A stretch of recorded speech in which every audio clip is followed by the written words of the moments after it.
ഞാൻ professor Farooq, director, vocational higher secondary, government of Kerala. നവനീനം 2017 തൊഴിലധിഷ്ഠിത വിദ്യാഭ്യാസ വകുപ്പിൻ്റെ അഡ്മിഷൻ പ്രോഗ്രാമിലേക്ക് എല്ലാവർക്കും സ്വാഗതം. പ്രിയപ്പെട്ട രക്ഷകർത്താക്കളെ, വിദ്യാർത്ഥി സുഹൃത്തുക്കളെ, തൊഴിലധിഷ്ഠിത വിദ്യാഭ്യാസ പദ്ധതി കഴിഞ്ഞ 3 പതിറ്റാണ്ടുകൾ ഏറെയായിട്ട് ഇന്ത്യയിൽ നിലനിൽക്കുന്ന സമഗ്രമായ ഒരു വേറിട്ട വിദ്യാഭ്യാസ പദ്ധതിയാണ്. 8 വ്യത്യസ്ത മേഖലകളിലായി 35ഓളം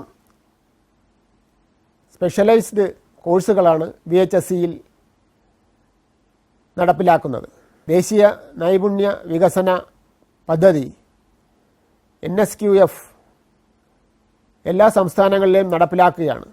അതോടൊപ്പം തന്നെ കേരളവും ദേശീയ നൈപുണ്യ വികസനവുമായി ബന്ധപ്പെട്ട് സെക്കൻഡറി, ഹയർ സെക്കൻഡറി മേഖലകളിൽ നൈപുണ്യ വികസന കോഴ്സുകൾ തുടങ്ങുകയാണ്.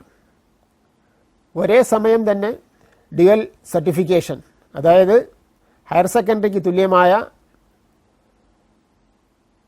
സർട്ടിഫിക്കറ്റും സ്കിൽ സർട്ടിഫിക്കറ്റ്, തൊഴിൽ നൈപുണ്യ വികസനവുമായി ബന്ധപ്പെട്ട സർട്ടിഫിക്കറ്റും ഒരേപോലെ നൽകുന്നു അല്ലെങ്കിൽ ലഭിക്കുന്നു എന്നുള്ളതാണ് വൊക്കേഷണൽ ഹയർ സെക്കൻഡറിയുടെ പ്രത്യേകത. കേരളത്തിലെ വൊക്കേഷണൽ ഹയർ സെക്കൻഡറി കോഴ്സിനെ വ്യത്യസ്തമാക്കുന്നത് ഭാരതത്തിലെ കോപ്സെ അംഗീകാരമുള്ള ഏക വൊക്കേഷണൽ ഹയർ സെക്കൻഡറി വിദ്യാഭ്യാസ പദ്ധതിയാണ് കേരളത്തിലെ വൊക്കേഷണൽ ഹയർ സെക്കൻഡറി എന്നുള്ളതാണ്. VHSE കോഴ്സുകളിലേക്ക് അഡ്മിഷൻ ലഭിച്ച് ഒരു വേറിട്ട പാഠ്യ പദ്ധതിയിലേക്ക് കടന്നു വരാൻ എല്ലാവർക്കും അവസരം ഉണ്ടാകട്ടെ എന്ന് ആശംസിച്ചുകൊണ്ട് നിർത്തുന്നു.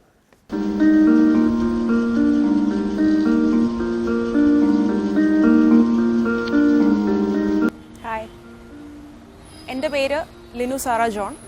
ഞാൻ കൊട്ടാരക്കര ഗവൺമെൻറ് BHS ഫോർ ഗേൾസിലെ വിദ്യാർത്ഥിനിയാണ്. ഞാൻ 10th വരെ CBSEയിലായിരുന്നു പഠിച്ചത്.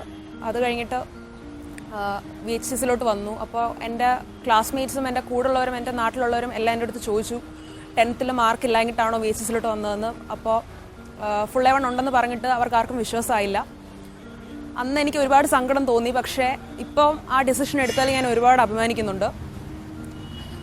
തികച്ചും വ്യത്യസ്തമായിട്ടുള്ളൊരു എക്സ്പീരിയൻസ് ആയിരുന്നു 10th CBSEയിൽ നിന്ന് VHSലോട്ടുള്ള ഒരു മാറ്റം. പക്ഷേ എന്നിരുന്നാലും എനിക്കുണ്ടായ എല്ലാ കഷ്ടപ്പാടുകളെയും ബുദ്ധിമുട്ടുകളെക്കാളും കൂടുതൽ +1 പോകാതെ VHSക്ക് പോയി എന്ന ഒരു ഡിസിഷൻ എടുത്താൽ ഞാൻ ഒരുപാട് അഭിമാനിക്കുന്നു. എൻ്റെ ലൈഫിൽ ഉണ്ടായിട്ടുള്ള എല്ലാ ഉയർച്ചകൾക്കും കാരണം അതാണ്. എൻ്റെ പപ്പ സ്റ്റേറ്റിലെ ഫസ്റ്റ് VHS ബാച്ചിലെ വിദ്യാർത്ഥിയായിരുന്നു, അഗ്രികൾച്ചർ. ഇപ്പോൾ പുള്ളി അഗ്രികൾച്ചർ ഓഫീസറാണ് കൊട്ടാരക്കര. അപ്പോൾ പപ്പയുടെ ലൈഫിലുണ്ടായിട്ടുള്ള എല്ലാ സ്റ്റെപ്സിനും ബേസ് ആയിട്ട് വന്നത് VHS ആയിരുന്നു. അത് കാരണം ഒരു ജോലി കിട്ടി, ഫ്യൂച്ചർ പഠിക്കാനുള്ളതിനെ എല്ലാത്തിനും അത് ഹെൽപ്പ് ചെയ്തു ഒരുപാട്. അപ്പോൾ അതുകൊണ്ട് തന്നെ ആയിരിക്കണം ഞാൻ ജനിക്കുന്നതിന് മുമ്പ് തന്നെ എന്നെ VHSക്ക് വിടണം എന്നൊരാഗ്രഹം എൻ്റെ പപ്പയ്ക്ക് ഉണ്ടായിരുന്നു. എന്തായാലും അത് സാധിച്ചു കിട്ടി. അത് നല്ല രീതിയിൽ കംപ്ലീറ്റ് ചെയ്ത് പുറത്തു വരാൻ പറ്റിയെന്നുള്ളതിൽ ഞാൻ ഒരുപാട് അഭിമാനിക്കുന്നുണ്ട്. മേ ബി ഒരു +1 സ്കൂളിൽ പോയാൽ, ഒരു സ്റ്റേറ്റ് സിലബസിൽ പോയാൽ കിട്ടുന്നതിനേക്കാളും കൂടുതൽ എക്സ്പോഷറും കൂടുതൽ എക്സ്പീരിയൻസസും ഒരുപാട് നല്ല എക്സ്പീരിയൻസ് എനിക്ക് VHSൽ പോയതുകൊണ്ട് കിട്ടി. ഞങ്ങളുടെ സ്കൂളിൽ NSS ക്യാമ്പും NSSൻ്റെ ഭാഗമായിട്ട് വരുന്ന ഷീ ക്യാമ്പ്സും പിന്നെ അങ്ങനെയുള്ള ഒരുപാട് കാര്യങ്ങൾ എൻ്റെ പേഴ്സണാലിറ്റി ഡെവലപ്മെൻറ്റിന് ഒരുപാട് ഹെൽപ്പ് ചെയ്തിട്ടുണ്ട്. ഞാൻ ഇന്ന് ആരാണോ അതിന് ഒരുപാട് കോൺട്രിബ്യൂഷൻസ് VHSൽ നിന്നുണ്ടായിട്ടുണ്ട്. എൻ്റെ ലൈഫിൽ ഞാൻ എടുത്ത ഏറ്റവും നല്ല ഡിസിഷൻസിലൊന്നാണ് 10th കഴിഞ്ഞിട്ട് VHSക്ക് പോകാമെന്നുള്ളത്. ഇനി എനിക്ക് ഒരു വെറ്റിനറി ഡോക്ടർ ആവണമെന്നുള്ളതാണ് എൻ്റെ ആഗ്രഹം. അതിന് VHS എന്നെ ഹെൽപ്പ് ചെയ്യും എന്ന് ഞാൻ വിശ്വസിക്കുന്നു. കാരണം ലൈഫ് സ്റ്റോക്ക് പഠിച്ചവർക്ക് 6 സീറ്റ് സ്റ്റേറ്റിൽ റിസർവ്ഡ് ഉണ്ട്. അതിലൊരു സീറ്റ് എനിക്ക് കിട്ടുമെന്ന് ഞാൻ വിശ്വസിക്കുന്നു. സാധാരണ സ്റ്റേറ്റ് സിലബസിൽ ഉള്ള +1 സ്കൂളുകളിനെ അപേക്ഷിച്ച് VHSയുടെ ഒരു പ്രത്യേകത എന്ന് പറയുന്നത് ഒരു ടീച്ചർ 25-30 സ്റ്റുഡൻസിന് ഒരു ടീച്ചർ എന്നുള്ളൊരു കണക്കിലാണ്. അപ്പം ഓരോ സ്റ്റുഡൻസിനെയും ഇൻഡിവിജ്വലായിട്ട് ശ്രദ്ധിക്കാൻ ഒരുപാട് ചാൻസ് ഉണ്ട്. അപ്പം അത് തന്നെയാണ് എനിക്ക് ഇത്ര മാർക്ക് കിട്ടാനുള്ള കാരണം നമ്മുടെ ഓരോ ഡൗട്ടും ക്ലിയർ ചെയ്തായിരുന്നു. നമുക്ക് എത്ര തവണ പറഞ്ഞാലാണോ മനസ്സിലാവുന്ന അത്രയും തവണ പറഞ്ഞു തരാൻ വേണ്ടിയിട്ട് സന്നദ്ധരായിട്ടുള്ള ഒരുപറ്റം ടീച്ചേഴ്സ് VHSയിലുണ്ട്. അപ്പോൾ അതൊന്നും മനസ്സിലാക്കാതാണ് ആരും VHS മോശമാണെന്ന് പറയുന്നത്. പിന്നെ എന്നെ ഏറ്റവും കൂടുതൽ സപ്പോർട്ട് ചെയ്തിട്ടുണ്ട് ടീച്ചേഴ്സാണ്. ഞാൻ എന്തൊക്കെ മണ്ടത്തരം ഡൗട്ട് ചോദിച്ചു കഴിഞ്ഞാലും അവരത് ക്ലിയർ ചെയ്ത് തരും. എത്ര തവണ ചോദിച്ചു കഴിഞ്ഞാൽ ഒരു മടുപ്പില്ലാതെ പറഞ്ഞു തരും. പിന്നെ VHSയിൽ ഞാൻ ഏറ്റവും കൂടുതൽ കാണുന്ന അഡ്വാൻറ്റേജസ് എന്ന് പറയുന്നത് +1 എൻ്റെ കണ്ടംപററീസിൽ ഒരാൾ സ്റ്റേറ്റ് സിലബസിൽ പോയി +1 +2 കംപ്ലീറ്റ് ചെയ്ത് കഴിയുമ്പോഴത്തേന് അവർക്കുള്ളതിനേക്കാൾ കൂടുതൽ ഞാൻ +2 കഴിഞ്ഞപ്പോൾ തന്നെ ഒരു ജോലിക്ക് ക്വാളിഫൈഡ് ആണ്. അതാണ് ഞാൻ ഇതിൽ കാണുന്ന ഏറ്റവും വലിയ മെറിറ്റ്. അപ്പോൾ എനിക്കിപ്പോൾ കണ്ടിന്യൂ ചെയ്ത് പഠിക്കാൻ പറ്റിയില്ലെങ്കിൽ പോലും ഞാനൊരു ജോലിക്ക് ക്വാളിഫൈഡ് ആണ്. എനിക്ക് PSC ടെസ്റ്റ് എഴുതി എങ്ങനെയെങ്കിലും ഒരു ജോലി കിട്ടും. ആ ഒരു അഡ്വാൻറ്റേജ് ഉണ്ട്. VHSയിൽ എന്നെ ഏറ്റവും കൂടുതൽ ആകർഷിച്ചിട്ടുള്ള കാര്യങ്ങൾ എന്ന് പറയുന്നത് ഒന്നാമത് കരിയർ സ്ലേറ്റ് എന്ന് വെച്ച് കഴിഞ്ഞാൽ നമ്മൾ പഠിക്കുന്ന കോഴ്സ് ഏതാണോ അതുമായിട്ട് ബന്ധപ്പെട്ടുള്ള ജോലി സാധ്യതകൾ എന്തൊക്കെയാണ്, അതുമായിട്ട് ബന്ധപ്പെട്ടുള്ള അടുത്ത ഫ്യൂച്ചർ എന്തൊക്കെ പഠിക്കാൻ പറ്റും, പിന്നെ അതിൻ്റെ ഓരോ എല്ലാ കാര്യങ്ങളെയും പറ്റി ഒരുപാട് എക്സ്പ്ലെയിൻ ചെയ്തിട്ടുള്ള പ്രസിദ്ധീകരണങ്ങൾ ഓരോ ആഴ്ച തോറും അവരത് അപ്ഡേറ്റ് ചെയ്തുകൊണ്ടേയിരിക്കും. പിന്നെ ഉള്ളതെന്ന് പറയുന്നത് ബാക്കി ക്ലാസ് റൂമിലിരുന്ന് തിയറി പഠിക്കുന്നതിനേക്കാൾ അപ്പുറം നമ്മൾ ഏത് കോഴ്സാണോ പഠിക്കുന്നത് അതുമായിട്ട് ബന്ധപ്പെട്ട് ട്രെയിൻ ചെയ്യാനുള്ള അവസരം OJT എന്ന് പറഞ്ഞാൽ ഓൺ ദ ജോബ് ട്രെയിനിങ് എന്ന് പറഞ്ഞിട്ട് VHSക്ക് മാത്രമുള്ള പ്രത്യേകതയാണത്. നമ്മൾ പഠിക്കുന്ന എന്താണോ അത് പ്രാക്ടീസ് ചെയ്ത് പഠിക്കാനുള്ള അവസരം അവിടെ ഒരുക്കി തരുന്നുണ്ട്. അപ്പോൾ എനിക്ക് എല്ലാവരോടും പറയാനുള്ളത് VHSയെ +2നേക്കാളും മോശമായിട്ട് ഒരിക്കലും കാണരുത്. ഇക്വലൻ്റ് തന്നെയാണ്, സെയിം സിലബസ് ആണ്, എല്ലാമാണ്. എങ്കിൽ പോലും നമ്മുടെ ആളുകളെല്ലാം VHS വേണ്ടെന്ന് പറഞ്ഞ് മാറി നിൽക്കുകയാണ്. അപ്പോൾ എനിക്ക് ഇത്ര നല്ലൊരു മാർക്ക് കിട്ടാൻ വേണ്ടിയിട്ട് കാരണമായിട്ടുള്ള എൻ്റെ ടീച്ചേഴ്സിനും എൻ്റെ പേരൻസിനും എന്നെ സപ്പോർട്ട് ചെയ്തിട്ടുള്ള എല്ലാവർക്കും എൻ്റെ നന്ദി പറയുന്നു.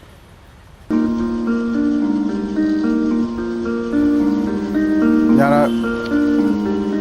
വൊക്കേഷണൽ ഹയർ സെക്കൻഡറി ആദ്യത്തെ 1983-85 ഒരു വിദ്യാർത്ഥിയായിരുന്നു. വൊക്കേഷണൽ ഹയർ സെക്കൻഡറി കൊണ്ട് വളരെ നല്ല രീതിയിലൊരു ജീവിതം കരുപ്പിടിപ്പിക്കുവാൻ എനിക്ക് കഴിഞ്ഞു. ഞാൻ ആ VHS കഴിഞ്ഞതിന് ശേഷം BSc അഗ്രികൾച്ചറിന് പോവുകയും അഗ്രികൾച്ചർ ഓഫീസറായി ജോലി കിട്ടുകയും ചെയ്തു. തുടർന്ന് VHSയിൽ തന്നെയാണ് എൻ്റെ ആദ്യത്തെ ഔദ്യോഗിക സേവനം തുടങ്ങിയത്. വൊക്കേഷണൽ ഹയർ സെക്കൻഡറി ഞാൻ പഠിച്ച സ്കൂളിൽ തന്നെ ആദ്യമായി എനിക്ക് ജോലി ലഭിക്കുകയും അവിടെ ജോലി ചെയ്യാനായി സാധിക്കുകയും ചെയ്തു. തുടർന്ന് ഞാനൊരു 500ഓളം കുട്ടികളെ VHSയുടെ വിവിധ സ്കൂളുകളിൽ, ഗവൺമെൻറ് സ്കൂളുകളിൽ പഠിപ്പിക്കുകയും അവരെല്ലാം തന്നെ ഇന്ന് എന്നോടൊപ്പം കൃഷി വകുപ്പിൻ്റെ വിവിധ ഓഫീസുകളിൽ ജോലി ചെയ്യുകയും ചെയ്യുന്നുണ്ട്. അത് എൻ്റെ മകളെ കൂടി ഇങ്ങനെ ഒരു കോഴ്സിന് വിടുന്നതിന് ഒരു ഇൻസ്പിറേഷൻ ആവുകയും ഞാൻ മനസ്സിലാഗ്രഹിച്ചതുപോലെ എൻ്റെ കുട്ടിയെ വൊക്കേഷണൽ ഹയർ സെക്കൻഡറിക്ക് വിടുന്നതിനും അത് മുഖേന ഒരു നല്ല കോഴ്സ് സെലക്ഷൻ കിട്ടുന്നതിനും സാധ്യമായി. കൂടാതെ എൻ്റെ ഒരു വലിയ മോഹങ്ങളിലൊന്നായിരുന്നു വൊക്കേഷണൽ ഹയർ സെക്കൻഡറിയിൽ എൻ്റെ മകൾക്ക് ഒരു ഉയർന്ന റാങ്ക് കിട്ടണമെന്നുള്ളത്. അത് ഭാഗ്യം കൊണ്ട് നമുക്ക് 1ാം റാങ്കും കിട്ടി എന്നുള്ളത് വളരെ വലിയൊരു ഈശ്വരാനുഗ്രഹമായി കരുതുന്നു.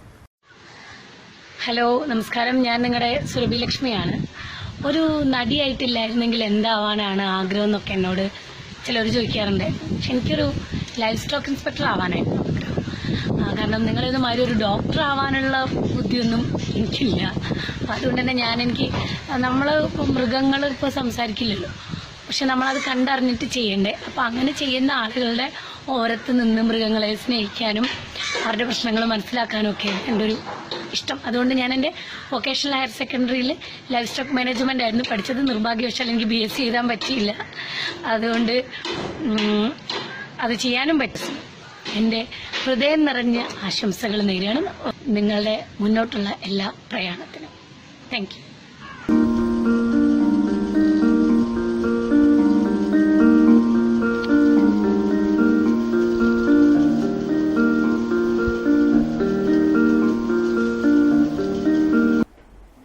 ലിനു 10ാം ക്ലാസ്സിൽ എത്ര മാർക്കുണ്ടായിരുന്നു? ഫുൾ എല്ലാ വിഷയത്തിനും A1 ഉണ്ട്. എല്ലാത്തിനും A1 ഉണ്ടായിരുന്നു. A+ അതോ A1? A1. 10ാം ക്ലാസ് കഴിഞ്ഞതിന് ശേഷം എന്തുകൊണ്ടാണ് ഹയർ സെക്കൻഡറി ഓപ്റ്റ് ചെയ്യാതെ വൊക്കേഷണൽ സ്ട്രീമിലേക്ക് തന്നെ വന്നത്? ഹയർ സെക്കൻഡറിയേക്കാളും വൊക്കേഷണൽ ഹയർ സെക്കൻഡറി കഴിഞ്ഞാൽ 12th കഴിയുമ്പോഴത്തേക്കും ഞാനൊരു ജോലിക്ക് ക്വാളിഫൈഡ് ആവുകയാണ്. ആ ഒരു അഡ്വാൻറ്റേജ് കണ്ടിട്ടാണ്. എന്തുകൊണ്ടാണ് ആ ലൈഫ് സ്റ്റോക്ക് മാനേജ്മെൻറ്റ് എന്നുള്ള കോഴ്സാണല്ലേ പഠിച്ചത്? എന്തുകൊണ്ടാണ് ആ കോഴ്സിനോട് ഒരു താല്പര്യം തോന്നാൻ കാരണം? ആ ഫീൽഡിലൂടെ എനിക്ക് താല്പര്യമുണ്ട്. അതിന് പുറമെ BVSCക്ക് റിസർവേഷൻ ഉണ്ട്. അത് അപ്പം ആഫ്റ്റർ ഹയർ സ്റ്റഡീസിന് പോകുന്നതിന് വേണ്ടിയിട്ടാണ് ആ രീതിയിലേക്ക് വന്നത്. എങ്ങനെ ഉണ്ടായിരുന്നു ഈ VHSCയുടെ എക്സ്പീരിയൻസ്? ഡിഫറെൻ്റ് ആയിരുന്നു, പക്ഷേ ഒരുപാട് നല്ലതായിരുന്നു.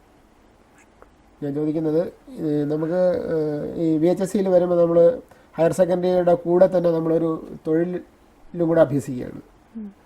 അപ്പോൾ ഈ തൊഴിൽ പഠിക്കുമ്പോൾ ഉണ്ടാകുന്ന കുറച്ച് പ്രശ്നങ്ങളുണ്ട്. ഫോർ എക്സാമ്പിൾ, നമ്മൾ കുറച്ച് അധികം സമയം ഇതിനു വേണ്ടി സ്പെൻഡ് ചെയ്യണം. ഹയർ സെക്കൻഡറി പ്ലസ് തൊഴിലും കൂടെ പഠിക്കുകയാണ്. അപ്പോൾ എന്തെങ്കിലും ബുദ്ധിമുട്ട് തോന്നിയിട്ടുണ്ടോ? അതോ അത് വളരെ രസകരമായിട്ടും ഇൻട്രസ്റ്റിംഗ് ആയിട്ടും ചെയ്യാൻ പറ്റുന്ന സാഹചര്യങ്ങളാണോ അവിടെ ഉണ്ടായിരുന്നത്? കുറച്ചുകൂടെ സമയം വേണം, പക്ഷേ അതിനൊക്കെ അഡ്വാൻറ്റേജസ് ഉണ്ട്. നമ്മുടെ പേഴ്സണാലിറ്റിയിൽ ഒരുപാട് ചേഞ്ചസ് വരും. കുറച്ചുകൂടെ റെസ്പോൺസിബിൾ ആവും, കുറച്ചുകൂടെ സെൽഫ് സഫിഷ്യൻ്റ് ആവും. അങ്ങനെയൊക്കെ ഒരുപാട് അഡ്വാൻറ്റേജസ് ഉണ്ട്. അതായത് നമുക്ക് സ്വന്തമായിട്ടൊരു തൊഴിൽ ചെയ്യുമ്പോൾ ഉള്ള ഒരു സംതൃപ്തി ഉണ്ടല്ലോ, അത് ഫീൽ ചെയ്തിട്ടുണ്ടോ? നമ്മളൊക്കെ ഒരു കാര്യം ചെയ്യുമ്പോൾ നമുക്കൊരു സംതൃപ്തി ഉണ്ടാവും. അപ്പോൾ അത് എങ്ങനെ ഫീൽ ചെയ്തു? OJT ഒക്കെ പോയ സമയത്ത് ആ ഒരു ഫീൽ വളരെയധികം ഉണ്ട്. On the job training. അപ്പം നമ്മൾ പഠിച്ച കാര്യം വെറുതെ ക്ലാസ് റൂമിൽ ഇരുന്ന് തിയറി പഠിക്കുന്നതല്ലാതെ അത് പ്രാക്ടീസ് ചെയ്തത് എന്താണ് എന്നൊക്കെ അനുഭവിച്ചറിയാനുള്ള ഒരു അവസരം ഉണ്ടായി. അത് VHSCയിൽ പോയിട്ട് മാത്രം കിട്ടിയതാണ്. സാധാരണയിൽ ഞാൻ മനസ്സിലാക്കിയത് ഈ ഹയർ സെക്കൻഡറിയുടെ കുട്ടികളിൽ നിന്ന് കുറച്ചുകൂടെ വ്യത്യസ്തരായിരിക്കും വൊക്കേഷണൽ ഹയർ സെക്കൻഡറിയിൽ പഠിക്കുന്ന കുട്ടികളെന്നാണ് ഞാൻ മനസ്സിലാക്കുന്നത്. അതിനെപ്പറ്റി എന്താണ് അഭിപ്രായം? അങ്ങനെയാണോ അല്ലയോ? എങ്ങനെയാണോ? ഹയർ സെക്കൻഡറി വിദ്യാർത്ഥികളെക്കാളും കുറച്ചുകൂടെ കാര്യങ്ങൾ ചെയ്യാൻ കഴിവ് കൂടുതൽ VHSCക്കാർക്കാണെന്ന് എനിക്ക് തോന്നിയിട്ടുണ്ട്. കാരണം ജോലിയുടെ ട്രെയിനിങ് ഒക്കെ വരുന്നുണ്ട്, സ്കിൽ കൂടുതലുണ്ട്. നൈപുണ്യവുമായിട്ട് ബന്ധപ്പെട്ട് കാര്യങ്ങൾ ചെയ്യുന്നുണ്ട്. കുട്ടികൾ കുറച്ചുകൂടെ കാര്യശേഷിയുള്ളവരായിരിക്കും. മറ്റ് കൂട്ടുകാരുമായിട്ടുള്ള അനുഭവങ്ങൾ എന്താണ്? അവിടെ ഈ ഒരു ലൈഫ് സ്റ്റോക്ക് മാനേജ്മെന്റ് ഒരു കോഴ്സ് മാത്രമേ ഉണ്ടായിരുന്നുള്ളൂ? അല്ല, വേറെ 2 കോഴ്സുകൾ ഉണ്ടായിരുന്നു. ഏതൊക്കെയാണ്? ഫാഷൻ ആൻഡ് അപ്പാരൽ ഡിസൈനിങ്ങും cosmetology and beauty therapy. Cosmetology. ഈ കുട്ടികളുമായിട്ടൊക്കെ ഉള്ള ഇന്ററാക്ഷൻ എന്താ, എങ്ങനെ ഓർമ്മിക്കുന്നു? അവരുടെ കോഴ്സുകളെ പറ്റി അവർ പറഞ്ഞു തരും. അപ്പോൾ അങ്ങനെ ഒരുപാട് ഡിഫറെൻ്റ് ആയിട്ടുള്ള കാര്യങ്ങളെ പറ്റി അറിയാനൊക്കെ ഉള്ള ചാൻസസ് ഉണ്ടായി. കൂടുതൽ കാര്യങ്ങൾ മനസ്സിലാക്കാൻ പറ്റിയല്ലേ? വൊക്കേഷണൽ ഏരിയയിൽ അല്ലെങ്കിൽ തൊഴിൽ നൈപുണ്യ വികസനവുമായിട്ട് ബന്ധപ്പെട്ട പല കാര്യങ്ങളും മേഖലയിൽ എന്തൊക്കെ നടക്കുന്നു എന്നുള്ള ഒരു ഏകദേശ ധാരണ അവിടെ നിന്ന് കിട്ടിയിട്ടുണ്ടാവും അല്ലേ? നമ്മുടെ അവിടുത്തെ സ്കൂളിൻ്റെ ഫെസിലിറ്റി ആയാലും അല്ലെങ്കിൽ അവിടുത്തെ ഫാക്കൽറ്റി, ലാബ് സ്റ്റാഫ് അവരുമായിട്ടൊക്കെ ഉള്ള ഇൻറ്ററാക്ഷനും അതൊക്കെ എങ്ങനെ മനസ്സിലാക്കുന്നു? ടീച്ചേഴ്സും എല്ലാം ഒരുപാട് സപ്പോർട്ടീവ് ആയിരുന്നു. നമുക്ക് മനസ്സിലാവാത്ത പോർഷൻസ് ആണെങ്കിലും എല്ലാം ഒരുപാട് തവണ പറഞ്ഞു തരികയും നല്ല രീതിയിൽ സപ്പോർട്ട് ചെയ്യും, ഒരുപാട് ഹെൽപ്പ് ചെയ്തിട്ടുണ്ട്. ഫിസിക്സ്, കെമിസ്ട്രി, ബയോളജി ആണല്ലോ പഠിച്ചത്. അത് മാത്സ് എഴുതിയിരുന്നു? ഇല്ല, മാത്സ് എഴുതിയിട്ടില്ല. അപ്പോൾ ഇനി അടുത്ത ഇനി എൻട്രൻസ് എഴുതിയിട്ടുണ്ട്. അത് കഴിഞ്ഞിട്ട് വെറ്റിനറിക്ക് കിട്ടുമെന്ന് വിശ്വസിക്കുന്നു. വെറ്റിനറി സയൻസിൽ ഉപരിപഠനത്തിനാണ് ഉദ്ദേശിക്കുന്നത് അല്ലേ? അപ്പം ആഗ്രഹം പോലെ വെറ്റിനറി സയൻസിൽ ബിരുദത്തിന് അഡ്മിഷൻ കിട്ടട്ടെ എന്ന് ആശംസിക്കുന്നു. അതോടൊപ്പം തന്നെ ഈ രീതിയിലുള്ള വിജയം ഇനിയും ജീവിതത്തിൽ ആവർത്തിക്കാനും ഉന്നത പഠനത്തിന്, BSc എന്ന് പറഞ്ഞാൽ അതൊരു തുടക്കം മാത്രമേ ആവുന്നുള്ളൂ, അതിൻ്റെ ഉന്നത മേഖലയിലേക്ക് പഠിക്കാൻ അവസരം കിട്ടട്ടെ എന്ന് ആശംസിക്കുന്നു.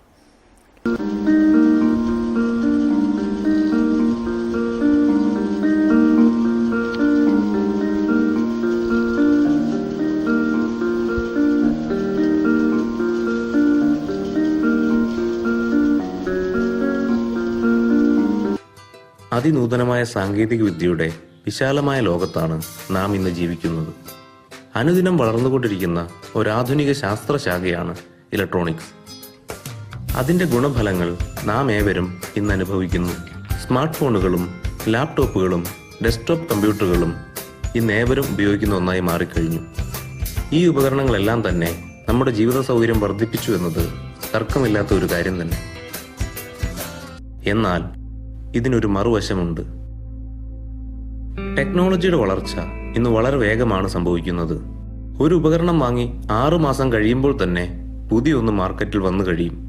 അതിനാൽ പഴയ ഉപകരണങ്ങൾക്ക് ചെറിയ കേടുപാടുകൾ സംഭവിക്കുമ്പോൾ തന്നെ അത് മാറ്റി പുതിയത് വാങ്ങുവാനുള്ള ഒരു പ്രവണതയാണ് ഇന്ന് കണ്ടുവരുന്നത്. എന്നാൽ ഈ പഴയ കേടായ ഇലക്ട്രോണിക് ഉപകരണങ്ങൾക്ക് എന്താണ് സംഭവിക്കുന്നത് എന്ന് നാം ചിന്തിക്കേണ്ടിയിരിക്കുന്നു. നിസാര കേടുപാടുകൾ കാരണം നാം വലിച്ചെറിയുന്ന ഓരോ ഇലക്ട്രോണിക് ഉപകരണങ്ങളും ഈ വേസ്റ്റുകളായി മാറിക്കൊണ്ടിരിക്കുന്നു എന്നതാണ് സത്യം. ആധുനിക സമൂഹം നേരിടുന്ന വളരെ പ്രധാനപ്പെട്ട ഒരു പ്രശ്നമാണ് ഈ വേസ്റ്റ്. ലെഡ്, കാഡ്മിയം തുടങ്ങിയ വിവിധ പദാർത്ഥങ്ങളടങ്ങിയ ഇലക്ട്രോണിക് വേസ്റ്റ് ഭൂമിക്ക് തന്നെ ഒരു ഭീഷണിയായി മാറുന്നു. ഇതിനെ നാം നേരിട്ടേ മതിയാകൂ. പൂർണ്ണമായും തകരാറിലായ ഇലക്ട്രോണിക് ഉപകരണങ്ങൾ ശരിയായ വിധത്തിൽ നിർമ്മാർജ്ജനം ചെയ്യുകയോ റീസൈക്ലിങ്ങിന് വിധേയമാക്കുകയോ ചെയ്യേണ്ടതാണ്. എന്നാൽ ചെറിയ കേടുപാടുകൾ സംഭവിച്ച ഉപകരണങ്ങൾ നമുക്ക് നന്നാക്കിയെടുക്കുവാൻ സാധിക്കും. ഉദാഹരണമായി ഒരു റെസിസ്റ്ററോ കപ്പാസിറ്ററോ തകരാറിലായ ഉപകരണങ്ങളും ഇന്ന് ആളുകൾ ഈ വേസ്റ്റിന്റെ ഗണത്തിൽപ്പെടുത്തുന്നു. ഇത്തരം ഉപകരണങ്ങൾ അലക്ഷ്യമായി വലിച്ചെറിയുകയാണ് പതിവ്. എന്നാൽ വളരെ തുച്ഛമായ ഒരു തുകയുണ്ടെങ്കിൽ ഈ ഉപകരണങ്ങളെ വീണ്ടും നമുക്ക് പ്രവർത്തന സജ്ജമാക്കുവാൻ സാധിക്കും. ഇതിലൂടെ നമുക്ക് നല്ലൊരു തുക ലാഭിക്കുവാനും സാധിക്കും. കൂടാതെ ഭൂമിയെ ഈ വേസ്റ്റിൽ നിന്ന് സംരക്ഷിക്കുവാനും നമുക്ക് പറ്റും. ഈ ലക്ഷ്യത്തിന്റെ പൂർത്തീകരണത്തിനായി ഉണ്ടാക്കിയിരിക്കുന്ന ഒരു നൂതന ആശയമാണ് ഹാർഡ്വെയർ ക്ലിനിക്. ഏത് നല്ല കാര്യവും കുട്ടികളിലൂടെ തുടങ്ങുന്നതാണല്ലോ ഉത്തമം. സ്കൂളുകളിൽ കെട്ടിക്കിടക്കുന്ന പ്രവർത്തനരഹിതമായ ആയിരക്കണക്കിന് കമ്പ്യൂട്ടറുകളെ പ്രവർത്തനക്ഷമമാക്കുവാൻ വേണ്ടി കുട്ടികളെ പരിശീലിപ്പിക്കുക എന്ന ലക്ഷ്യമാണ് ഹാർഡ്വെയർ ക്ലിനിക് എന്ന ഈ ആശയത്തിൽ ഉള്ളത്. ഇത്തരം പരിശീലനം നേടുന്നതിലൂടെ വൊക്കേഷണൽ ഹയർ സെക്കൻഡറിയിലെ കുട്ടികൾക്ക് കമ്പ്യൂട്ടർ ഹാർഡ്വെയറിലും ചിപ്പ് ലെവൽ മെയിൻ്റനൻസിലും പ്രാവീണ്യം നേടുവാൻ സാധിക്കുന്നു. കൂടാതെ ഭൂമിക്ക് ആപൽക്കരമായ ഈ വേസ്റ്റിന്റെ അളവ് കുറയ്ക്കുന്നതിൽ മുഖ്യമായ ഒരു പങ്ക് വഹിക്കുവാനും ഇവർക്ക് സാധിക്കുന്നു. എല്ലാറ്റിനും ഉപരിയായി ഇത്തരം പരിശീലനത്തിലൂടെ നമുക്ക് ഗുണമേന്മയുള്ള ഒരുപറ്റം ടെക്നീഷ്യൻസിനെ വാർത്തെടുക്കുവാനും സാധിക്കുന്നു. ഇനി നമുക്ക് എങ്ങനെയാണ് ഈ ഹാർഡ്വെയർ ക്ലിനിക്കിന്റെ പ്രവർത്തനം നടക്കുന്നത് എന്ന് നോക്കാം. ഒരു വൊക്കേഷണൽ ഹയർ സെക്കൻഡറി സ്കൂളിലെ തിരഞ്ഞെടുക്കപ്പെട്ട 25 കുട്ടികൾക്ക് വിദഗ്ധരായ അധ്യാപകർ പരിശീലനം നൽകുന്നു. കേരളത്തിലെ 30 സ്കൂളുകളെയാണ് ഈ പ്രൊജക്റ്റിൽ ഉൾപ്പെടുത്തിയിരിക്കുന്നത്. ഇത്തരത്തിൽ പരിശീലനം ലഭിച്ച കുട്ടികൾ കേരളത്തിലെ സ്കൂളുകളിൽ പ്രവർത്തനരഹിതമായി കിടക്കുന്ന കമ്പ്യൂട്ടറുകളെ റിപ്പയർ ചെയ്ത് പ്രവർത്തന സജ്ജമാക്കുന്നു. ITH സ്കൂളിലെ ഡിസ്ട്രിക്ട് കോർഡിനേറ്റർമാരുടെ സഹായത്തോടെയാണ് വിവിധ സ്കൂളുകളിൽ നിന്നും കമ്പ്യൂട്ടറുകൾ ശേഖരിക്കുന്നത്. ഇത്തരത്തിൽ ശേഖരിച്ച കമ്പ്യൂട്ടറുകളെ ഹാർഡ്വെയർ ക്ലിനിക്കിൽ എത്തിക്കുകയും അവിടെ നിന്ന് റിപ്പയർ ചെയ്ത് പ്രവർത്തന സജ്ജമാക്കിയ കമ്പ്യൂട്ടറുകൾ തിരിച്ച് അതാത് സ്കൂളുകളിൽ എത്തിക്കുകയും ചെയ്യുന്നു. ഈ പ്രവർത്തനത്തിലൂടെ നമുക്ക് ഉപേക്ഷിക്കപ്പെട്ട ധാരാളം കമ്പ്യൂട്ടറുകളെ പുനർജീവിപ്പിക്കുവാൻ സാധിക്കുന്നു. കമ്പ്യൂട്ടർ റിപ്പയർ ചെയ്യുവാനുള്ള ആധുനിക ഉപകരണങ്ങളെല്ലാം തന്നെ ഹാർഡ്വെയർ ക്ലിനിക്കിൽ ഉപയോഗിക്കുന്നു. കൂടാതെ നൂതനമായ ഒരു പഠന രീതിയാണ് ഇതിനായി അവലംബിച്ചിട്ടുള്ളത്.